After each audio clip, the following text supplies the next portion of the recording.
Voice, आज की आवाज। इंदौर में नगर निगम यातायात विभाग सहित अन्य विभाग पूरी तरह से यातायात को बेहतर बनाने में जुटे हुए हैं, तो वहीं भगवा ऑटो रिक्शा चालक संघ द्वारा ई रिक्शा को लेकर आवाज उठाई, जो अधिकारी ने सुनते हुए ई रिक्शा को 23 रूट चिन्हित कर दिए गए हैं, जिसके आधार पर ही ई रिक्शा अब शहर के विभिन्न हिस्सों में संचालित हो सकेगी। दरअसल इंदौर में ई रिक्शा काफी मात्रा में सड़कों पर अब संचालित होने लगी है और ई रिक्शा को लेकर किसी भी तरह के कोई मापदंड सुनिश्चित नहीं किए गए थे, जिसको लेकर भगवा ऑटो रिक्शा चालक संघ के अध्यक्ष वीरेंद्र त्रिपाठी द्वारा आवाज बुलंद की गई थी। इसके बाद आरटीओ विभाग यातायात विभाग के साथ मिलकर पिछले दिनों रिक्शा चालक संघ के साथ एक बैठक में कुछ मानदंड तय हुए और इन्हीं के आधार पर आम ई रिक्शा के 23 रूट शहर में चिन्हित किए गए हैं। बताया जा रहा है कि ई रिक्शा के 10 से 12 किलोमीटर का रूट तय किया गया है और इन ई रिक्शाओं पर अब नंबर भी लगाए जाएंगे और इन नंबरों के आधार पर वह इन रोडों पर संचालित हो सकेगी।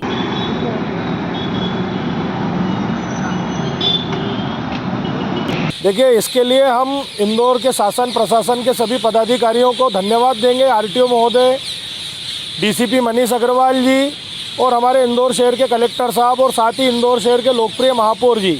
और इसके लिए सबसे ज़्यादा धन्यवाद हम हमारे संरक्षक माननीय कैबिनेट मंत्री माननीय श्री कैलाश विजयवर्गीय जी को देंगे, क्योंकि हमारी भगवा ऑटो रिक्शा चालक संघ इंदौर की एकमात्र यूनियन है जो रजिस्टर्ड यूनियन है और जिसमें हज़ारों की संख्या में इंदौर शहर के ऑटो चालक जुड़े हैं।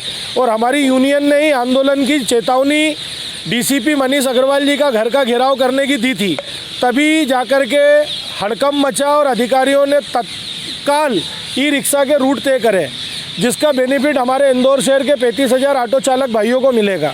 और होना भी चाहिए, क्योंकि ई रिक्शा अनसन चला रहे हैं, छोटे छोटे बच्चे ई रिक्शा चला रहे हैं, बगैर लाइसेंस के गाड़ियाँ चल रही है, बगैर कागज़ के गाड़ी चल रही है, तो रोज़ कहीं ना कहीं दुर्घटना हो रही है, कहीं गाड़ी पलट रही है, कहीं कुछ गलत काम हो रहे हैं।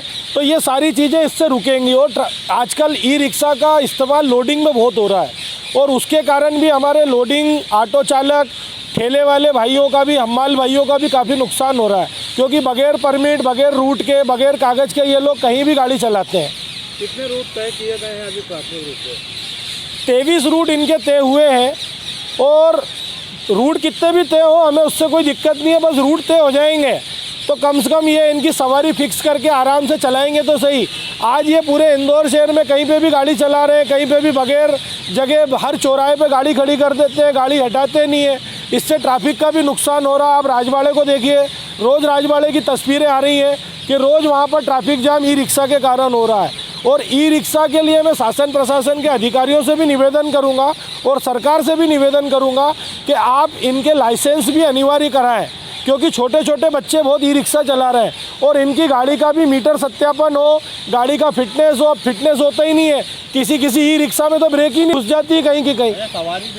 सवारी भी इनकी गाड़ी में अनगिनत भर रहे हैं, 8-8, 9-9 सवारी भर लेते हैं। आप देखते हैं आगे ड्राइवर सीट पे भी 3-3 सवारी बैठती है, तो 4 सवारी इनका नियम है, इनके माइलेज में है, इनके कागज़ पे लिखा रहता है कि इनको 4 सवारी की अनुमति है, लेकिन ये 8-8, 9-9 सवारी चला रहे हैं। तो मैं शासन प्रशासन के अधिकारियों से निवेदन करूंगा कि इनके ऊपर चालानी कार्रवाई की जाए। आपका नाम?